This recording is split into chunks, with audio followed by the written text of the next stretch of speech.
सर्वेषां नमो नमः। स्वागत है आपका आप ही की संस्कृति कक्षा संस्कृत विद सीके में। हम पढ़ रहे हैं कक्षा 10वीं का संस्कृत और आज की कक्षा है, आज का पाठ है चतुर्थः पाठः विलासा। तो चलिए प्रारंभ करते हैं। चतुर्थः पाठः विलासा। रतनपुरस्य जनपदान्तर्गते शताधिकवर्षपूर्वं लगरा इति ग्रामात् स्वपत्न्या सह जीवकोपार्जनार्थं परशुनाम्नः कैवर्त्यः निर्गतः। रतनपुर जनपद के अंतर्गत या रतनपुर जिले के अंतर्गत शताधिक वर्ष पूर्वम मतलब होता है 100 वर्ष पहले लगरा इस गांव से अपनी पत्नी के साथ जीविकोपार्जनार्थम जीवन यापन के लिए परशु नामक केवट निकला। रतनपुर जनपद के अंतर्गत या रतनपुर जिले के अंतर्गत 100 वर्ष पूर्व लगरा इस गांव से अपनी पत्नी के साथ जीवन यापन के लिए परशु नामक केवट निकला। तो वे दोनों अर्पा नद्याः तटे अतिष्ठताम्। वे दोनों अर्पा नदी के किनारे रहने लगे। अर्पायाः तटे एकः लघु ग्रामः आसीत्। अर्पा नदी के किनारे एक छोटा सा गांव था। परशु अर्पा नद्यां प्रतिदिनं मत्स्याखेटं करोति स्म। परशु अर्पा नदी में प्रत्येक दिन क्या करता था? मछली का शिकार करता था। कालांतरेण तस्य भार्या, कुछ समय पश्चात उसकी जो पत्नी है वैशाखा ने एकाम स्वस्थाम बालाम अजनयत, एक स्वस्थ कन्या को जन्म दिया। सा बालिका लावण्यवती आसीत। वह जो बालिका थी वह बहुत ही सुंदर थी।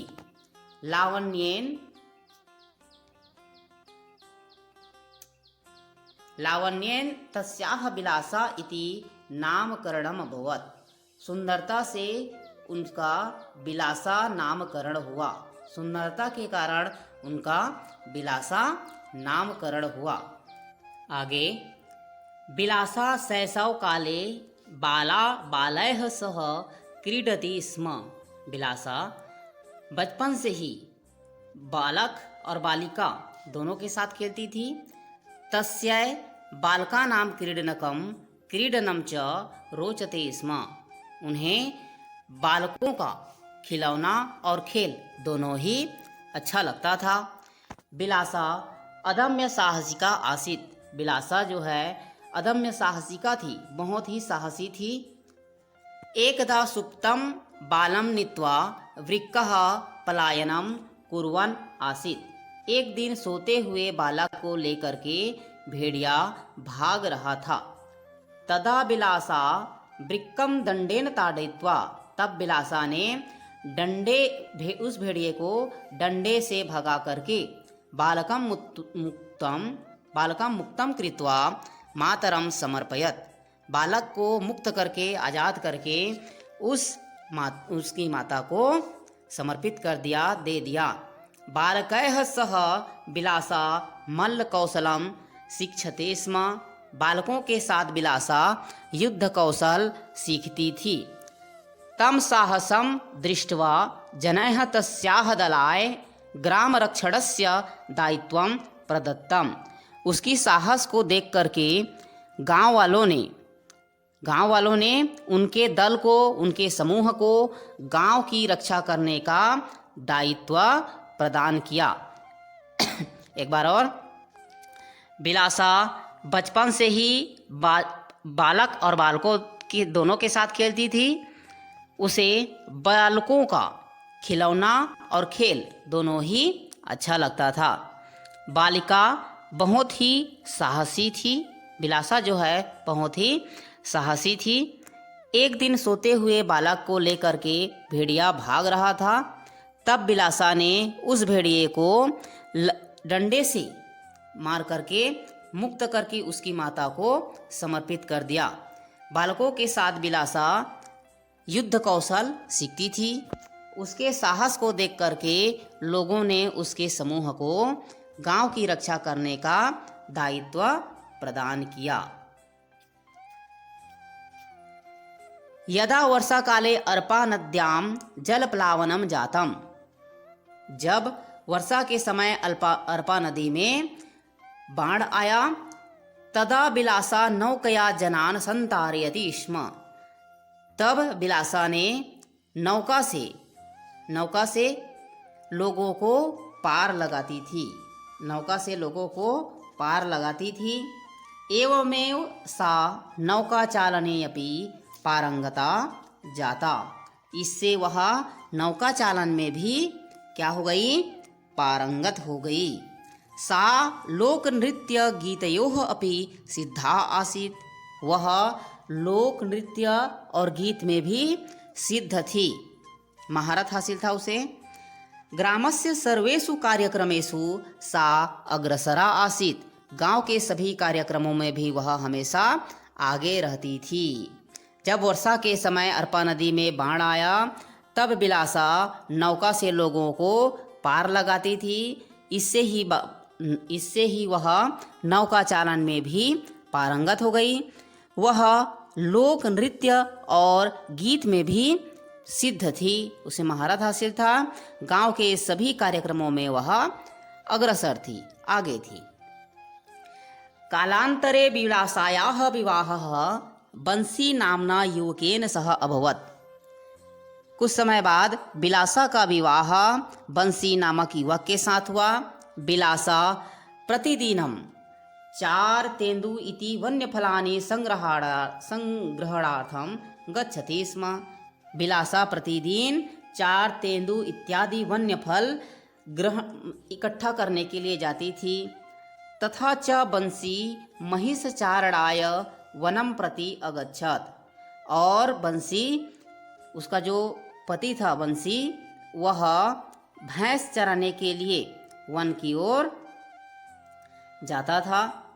यदा सायंकाले बिलासा पत्या साकं गृहं प्रति न्यवर्तयति स्म, जब शाम के समय बिलासा अपने पति के साथ घर वापस लौट रही थी, तदा सहसा आखेटाय भ्रमतः राज्ञः कल्याणसायस्य उपरि एकः व्याघ्रः आक्रमणं कृतवान्।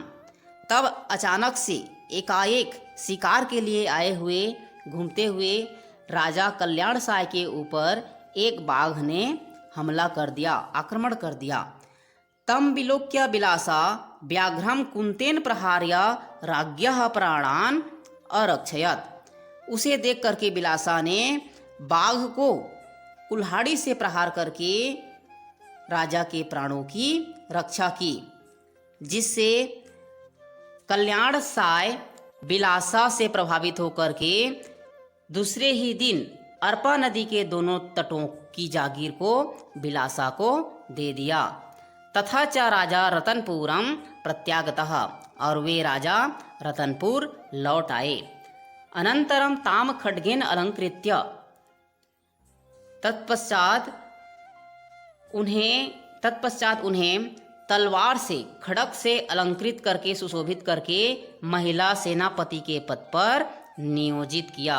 मतलब जब राजा की जान बिलासा ने बचाई, तब राजा ने क्या किया, दूसरे ही दिन अर्पा नदी के दोनों तटों की जागीर जो है, जमीन जो है, बिलासा के नाम कर दिया, और राजा स्वयं रतनपुर आ गए। तत्पश्चात कुछ समय बाद तलवार से अलंकृत करके, सुशोभित करके बिलासा को महिला सेनापति के पद पर नियोजित कर दिया। एक बार और देखते हैं। कुछ समय पश्चात बिलासा का विवाह बंसी नामक युवक के साथ हुआ। बिलासा प्रतिदिन 4 तेंदु इत्यादि वन्य फल इकट्ठा करने के लिए जाती थी, और बंसी भैंस चराने के लिए वन की ओर जाता था। जब शाम के समय बिलासा पति के साथ घर वापस लौट रही थी, तभी अचानक से शिकार के लिए घूमते हुए राजा कल्याण साय के ऊपर एक बाघ ने आक्रमण कर दिया।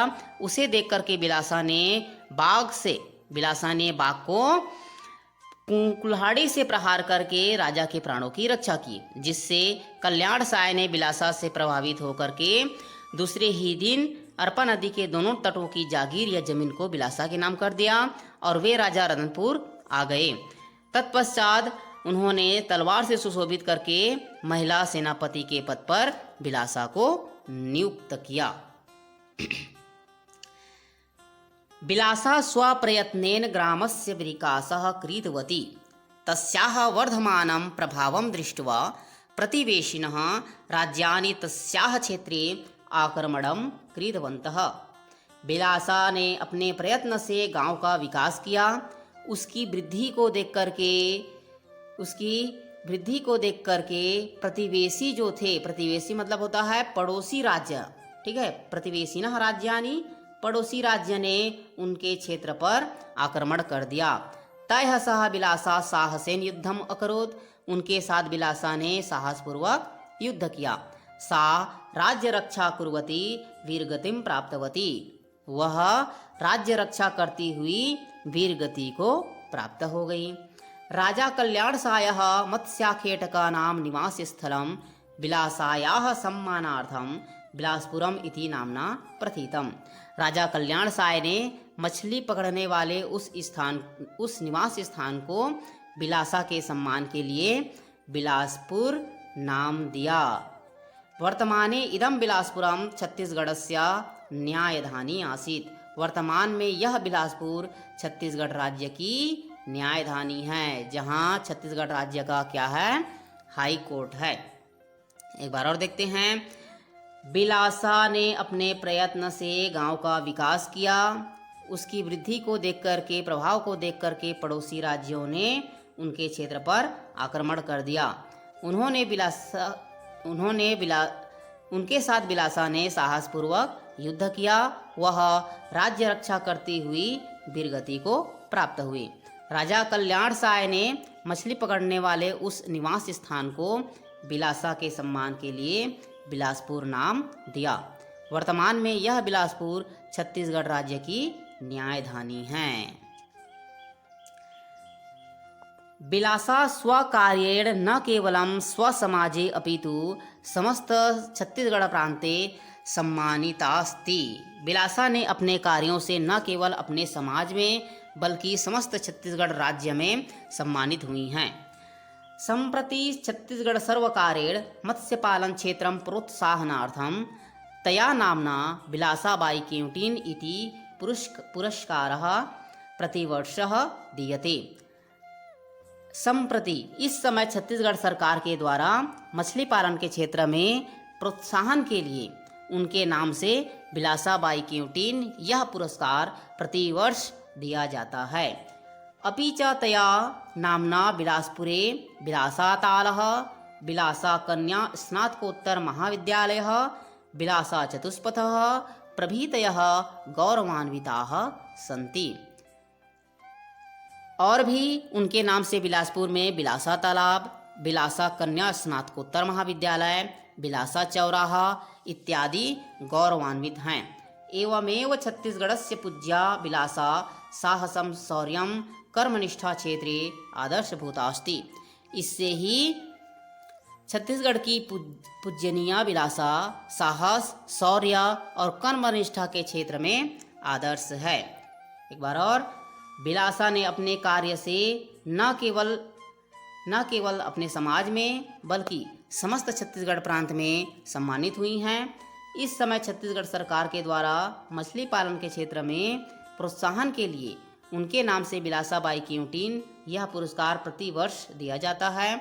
और भी उनके नाम से बिलासपुर में बिलासा तालाब, बिलासा कन्या स्नातकोत्तर महाविद्यालय, बिलासा चौराहा इत्यादि गौरवान्वित हैं। इससे ही छत्तीसगढ़ की पूजनीय बिलासा साहस, शौर्य और कर्मनिष्ठा के क्षेत्र में आदर्शभूत हैं। तो ये समाप्त हुआ हमारा आज का जो पाठ था, चतुर्थः पाठः बिलासा। वीडियो अंत तक देखने के लिए धन्यवाद।